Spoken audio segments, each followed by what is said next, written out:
sou Vicente Ramatiz Lima, médico psiquiatra, apresentando o programa Evolução do Cérebro.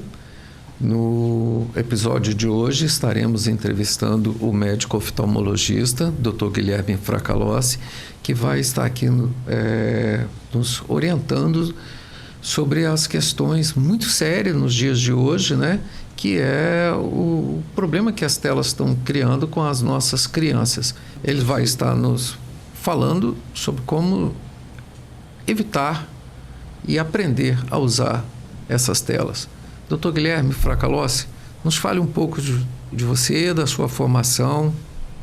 Bom, eu sou médico oftalmologista, né, e na minha especialidade eu escolhi trabalhar com crianças, então sou um oftalmopediatra, além de trabalhar também com estrabismo e cirurgia de estrabismo.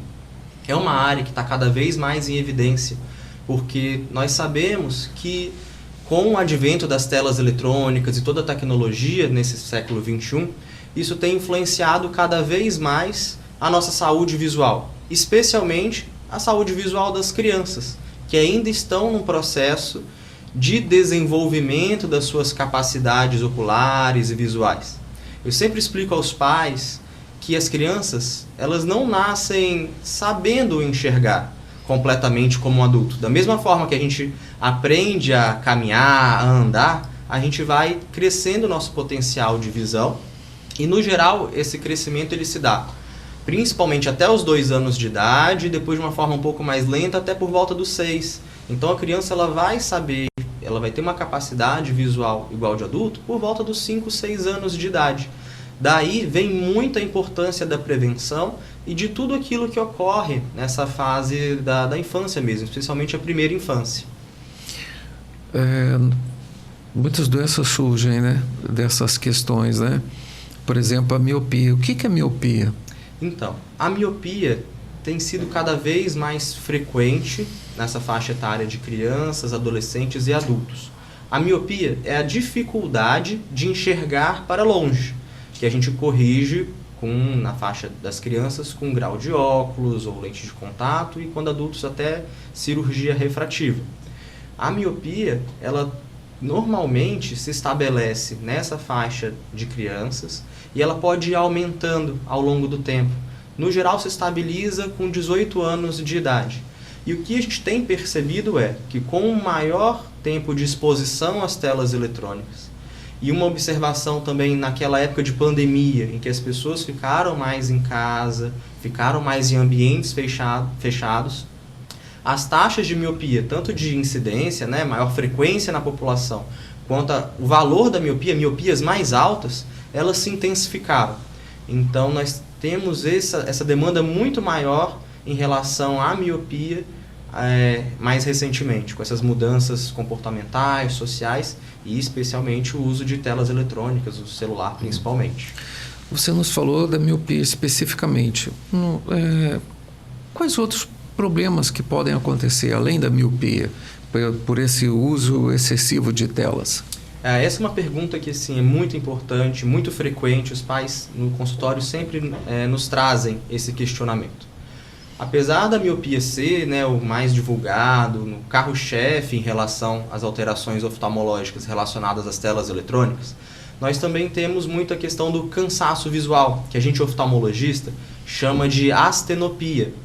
Imagina, você está ali focalizando, fazendo um esforço acomodativo para olhar de perto no celular. E durante algum tempo, quando você vai olhar para longe, a musculatura ocular, as estruturas oculares, elas estão, né, de certa forma cansadas. A gente faz esforço para olhar para perto e a nossa visão para longe é o relaxamento. Então, quando tem essa transição em que você fica muito tempo focando, fazendo a acomodação para ver de perto e olha para longe, às vezes a visão está embaçada, lacrimejando, sensação de desconforto na claridade, a gente chama de fotofobia. Então existe uma série de outras alterações oftalmológicas que são até mais frequentes do que a miopia, né? E que a gente tem que tomar cuidado também. Além disso, existem relatos de estrabismo, desvio dos olhos, por conta das telas eletrônicas, do uso excessivo. Claro que em pessoas que já têm uma certa predisposição genética, talvez, a ter o estrabismo, e que o uso excessivo do celular e de equipamentos tecnológicos para perto predispõe a que a gente desenvolva também o estrabismo, além de sensação de olho seco.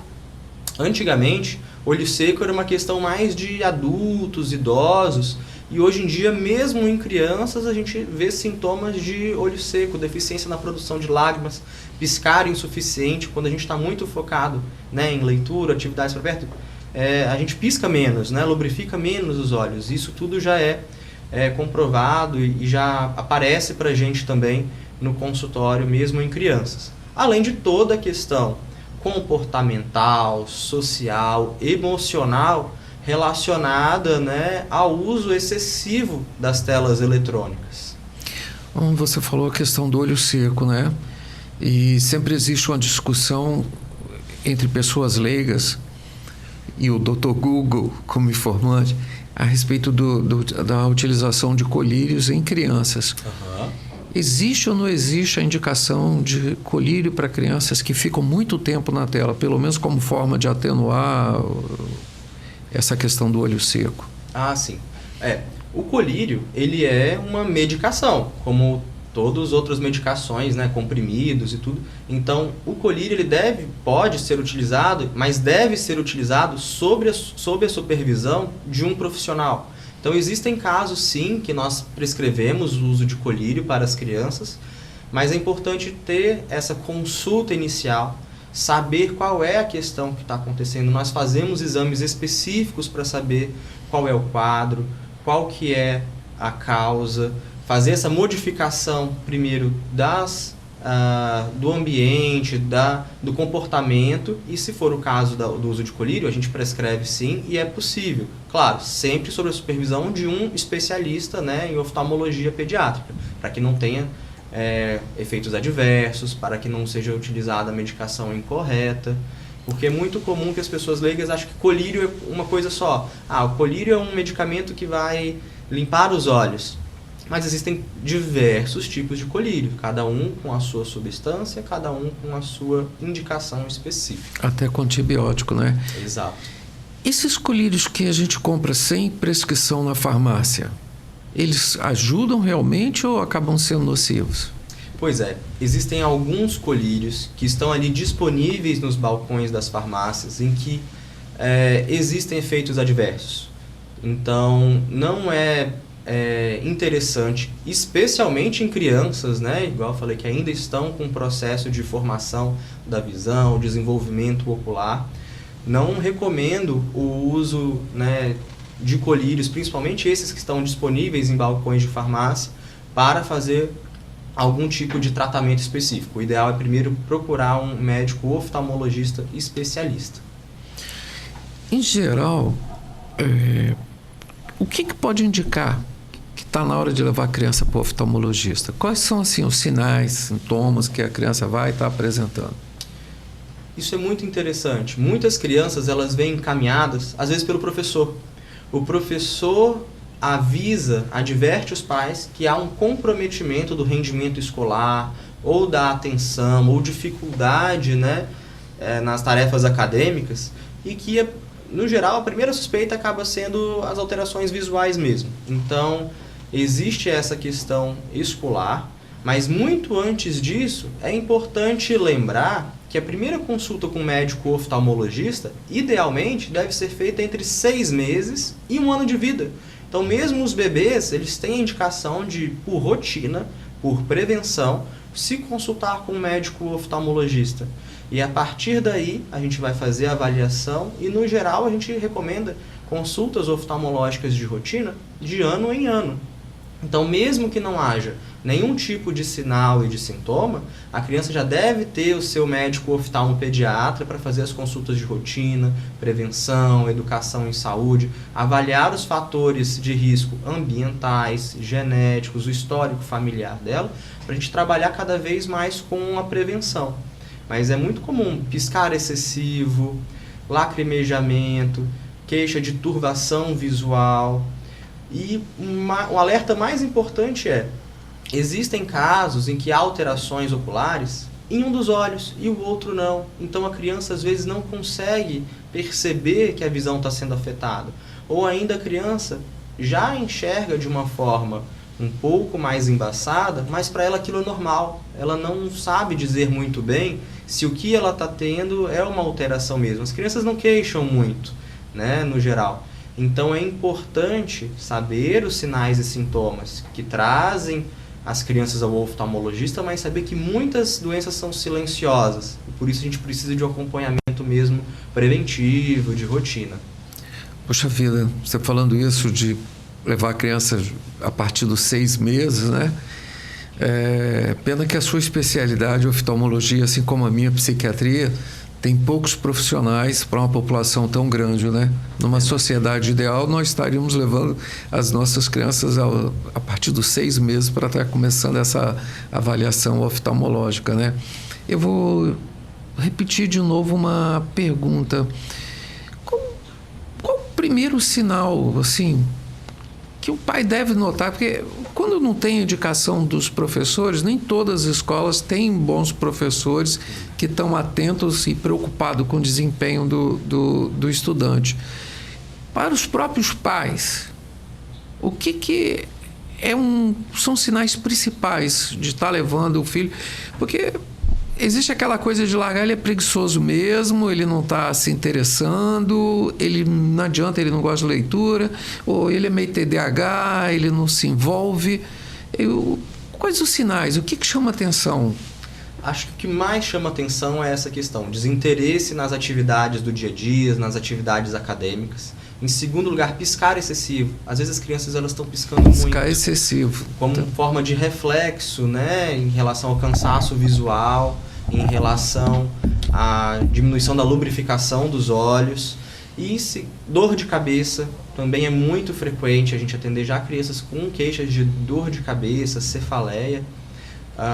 Uma questão também importante é a turvação visual. Às vezes a criança fala, olha, eu não estou conseguindo enxergar, longe, perto. A fotofobia, que é a sensibilidade maior à claridade em ambientes, né, mais claros, são sintomas chaves assim, que a gente tem que observar.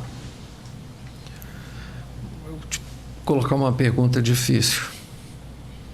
O drama de todas as famílias nos dias de hoje, onde os pais acalmam as crianças dando uma tela, um celular. Eu vejo isso às vezes na recepção do meu consultório, quando a pessoa vai consultar e leva uma criança e tem que deixar um celular para aquela criança se distrair. O que você recomenda para esses pais estarem podendo amenizar isso? Esse é o nosso maior desafio, né? É muito fácil a gente falar, não, temos que evitar o excesso de telas eletrônicas, temos que reduzir as telas eletrônicas, mas não é só chegar para eles e falar, você não pode usar. Você não pode usar, vamos reduzir. Eu sempre comunico aos pais e dou essas orientações de que a gente precisa de dar alguma alternativa à criança. A criança não vai ficar ociosa. A cabeça da criança ela é dinâmica, ela está sempre pensando, está sempre querendo fazer alguma atividade. Então, se a gente não traz uma alternativa ao uso das telas eletrônicas, fica muito complicado mesmo da criança aderir a essa proposta de reduzir o tempo das telas. Então, a primeira coisa que eu digo aos pais, a gente precisa, número 1, de dar o exemplo. Se nós estamos a todo momento, se nós adultos, pais, estamos a todo momento com o celular na mão, num jantar, ou na recepção, ou em qualquer situação ali de um evento social, uma reunião, uma confraternização, mesmo em momentos em família, se a todo momento a gente está com o celular na mão, as crianças veem isso como normalidade. As crianças são os espelhos dos pais e das pessoas que elas têm próximas. Então, a primeira questão é dar o exemplo. É nós mesmos, adultos, reduzirmos o tempo de telas eletrônicas, especialmente em frente às crianças que aprendem tudo, que veem tudo que a gente está fazendo. Em segundo lugar, trazer uma alternativa, um jogo educativo, um físico, leitura, livro. A gente tem que voltar um pouquinho no tempo, né? E usar todas aquelas formas de diversão e de estudo e de lazer mesmo que a gente usava antigamente, na era sem telas, né? Então trazer um pouco desses jogos e dessas atividades que não precisam muito das telas eletrônicas. Então acho que esses são os pontos principais, os 2 pontos-chave. É mais difícil às vezes para os pais dar esse exemplo, né? Remete àquele velho provérbio, né? Mais vale um exemplo bem dado do que um caminhão de conselhos, né? É verdade. Às vezes nós mesmos nos policiamos porque acabamos se envolvendo muito com a tela em horário, até conversando com as pessoas, né? Faz parte do mundo moderno. Você acredita que, na visão dos oftalmologistas, nós vamos estar piorando, agravando a quantidade de pessoas usando óculos, que seria determinante dessa nova fase que a sociedade está vivendo? Há cerca de 20 anos aí tivemos o advento do celular. Já existem estudos e já existem estatísticas mostrando que talvez a maior parte da população do mundo seja míope a partir do ano de 2050. Então, alguns estudiosos falam numa pandemia, né, de miopia mesmo, tá? Num aumento muito significativo dos graus de miopia e de outros problemas oculares relacionados ao uso das telas eletrônicas ao longo do tempo. E isso, igual eu já tinha dito anteriormente, foi muito evidente na época que a gente teve o Covid, que as pessoas ficaram mais tempo dentro de casa, mais expostas às telas eletrônicas. Teve uma progressão importante. Então, existe mesmo essa preocupação com o nosso futuro e por isso a gente tem que pensar nessas mudanças, né, de hábitos, pensar em alternativas, como que a gente vai fazer fazer um modo de vida que seja mais equilibrado e mais adequado. Não adianta a gente colocar toda a culpa e achar que a gente não vai usar o celular ou não vai usar as tecnologias que existem. A gente tem que usar, mas com uma parcimônia. Tem novas tecnologias que podem ajudar a evitar esses danos causados pelo uso excessivo das telas? Isso é muito importante. Cada vez mais existem estudos e tem sido tentados trazer tecnologias para a gente poder amenizar essas questões. Em relação ao celular, muitos celulares modernos, né, os novos smartphones, eles já trazem algumas funções que são muito interessantes e na consulta eu já passo isso para os pais também, ensino eles a fazer. Uma delas é o controle de tempo. Você pode ir nas ferramentas de configuração do celular, o seu próprio ou do seu filho, e configurar o tempo de exposição. E aí ele lança alerta, ele bloqueia a atividade, né, depois de determinado tempo de uso das telas eletrônicas. Você pode fazer o controle de conteúdo, porque a gente sabe que uma coisa importante também não é só o uso da tela eletrônica por si, mas o conteúdo que está sendo ali assistido, que está sendo visto, são conteúdos de boa qualidade, são conteúdos que trazem algo de produtivo para as crianças, né? Então, controle de tempo, controle de conteúdo. Existem celulares que possuem o controle do distanciamento. Quando você chega muito próximo ao rosto, ele detecta e fala afastar. Ele não deixa que você aproxime mais do que 30 centímetros, por exemplo, da tela do rosto, que é uma queixa frequente dos pais. As crianças, quando elas gostam do que estão vendo, mesmo no celular, na TV, elas aproximam, elas querem entrar naquele mundo ali. Então, se é um desenho muito divertido, se é um filme bem legal, elas vão aproximando porque elas parecem que querem entrar naquele mundo mágico que está ali sendo transmitido. E com isso, elas acabam aproximando. A gente sabe que a proximidade com as telas, ela traz um pouco de dano maior do que o distanciamento. Por isso que o celular ele é mais nocivo, por exemplo, do que uma tela, né, a 3, 4 metros de distância. Então isso é um ponto interessante. Outra questão é que os celulares já há algum tempo trazem controle do contraste, né, diminuir a luz e diminuir também a questão da luz azul. Existem alguns estudos que mostram que a luz azul modifica um pouco o nosso ciclo de sono e vigília, né? A questão da melatonina, o ciclo circadiano. Então, uma orientação também é não usar as telas eletrônicas ou reduzir bastante o uso, 1 hora pelo menos antes do sono. Essa é a pergunta que eu ia fazer. O que é a orientação de permitir às crianças quanto tempo de tela? Tempo de Algum tela. tempo eles têm que ter. Exato, exatamente. Hoje, o que a Sociedade de Oftalmologia Pediátrica traz como um referencial, como uma diretriz, até do nascimento, até os 2 anos de idade, de preferência, 0, nada, nenhuma exposição a telas eletrônicas. Entre os dois e os 5 anos de idade, no máximo 1 hora de tela por dia, sendo esse horário fracionado, não é para ficar 1 hora direto. Dos 5 aos 10 anos, o ideal seria 2 horas por dia. Dos 10 anos em diante, a gente pode aumentar um pouquinho mais. A gente sabe que hoje em dia se usa telas eletrônicas para fins educativos, na escola também. Então a gente teria um tempo a mais, que seria 3 horas por dia, considerando todo o momento do dia, sempre fazendo essas pausas. E também fazer a pausa 1 hora à noite, né, antes de se deitar, pensando nessa questão de sono, de evitar a insônia, né, que é um problema que também já afeta as crianças, que antigamente a gente não via tanto. Isso é muito importante. Dr. Guilherme, você nos fala da questão das novas tecnologias. Brevemente, uma pergunta. As imagens 3D prejudicam mais a visão do que o normal? No geral, não. A gente não tem percebido nenhuma lesão ocular ou danosa da realidade virtual ou das imagens em 3D nos dias de hoje. Não existe nenhuma evidência ainda. Claro, é tudo muito novo. E as alterações, às vezes, elas são de longo prazo. Então, todos os estudos que a gente tem atualmente, eles vão demorar um tempo para amadurecer.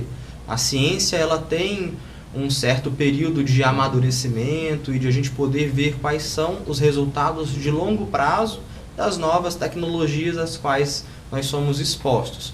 Mas a visão 3D, no momento, não tem nada assim que a gente, por enquanto, precise se preocupar tanto, mas no contexto geral também entra nessas considerações de controle de tempo, de telas eletrônicas, controle do conteúdo que está sendo exposto. Tem algo mais que você gostaria de acrescentar? Eu acho que é muito importante a gente entender que as telas eletrônicas elas têm a sua utilidade, elas são importantes e que a gente não vai deixar, né, de viver num mundo que tenha uso das telas eletrônicas. No entanto, tem aquele velho ditado, né? O que diferencia, às vezes, o remédio do veneno, às vezes, é a dose. Então, a dose é muito importante. A gente saber usar com moderação e também permitir que as crianças usem com moderação é super importante. Né? E fazer o acompanhamento com o oftalmologista pediátrico acho que é essencial, porque a gente consegue passar para as famílias e a gente conversa com as crianças e traz para elas de forma didática e de uma forma carinhosa a importância disso tudo. Existem outras tecnologias que já trazem também melhorias em relação à miopia.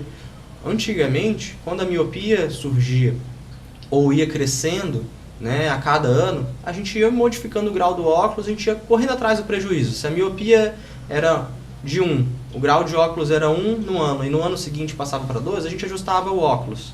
Hoje em dia já existem óculos com lentes especiais que conseguem reduzir essa piora, essa progressão da miopia, e colírios específicos. Então a gente já consegue fazer também um controle de danos, fazer um controle da progressão da miopia, entre outros fatores.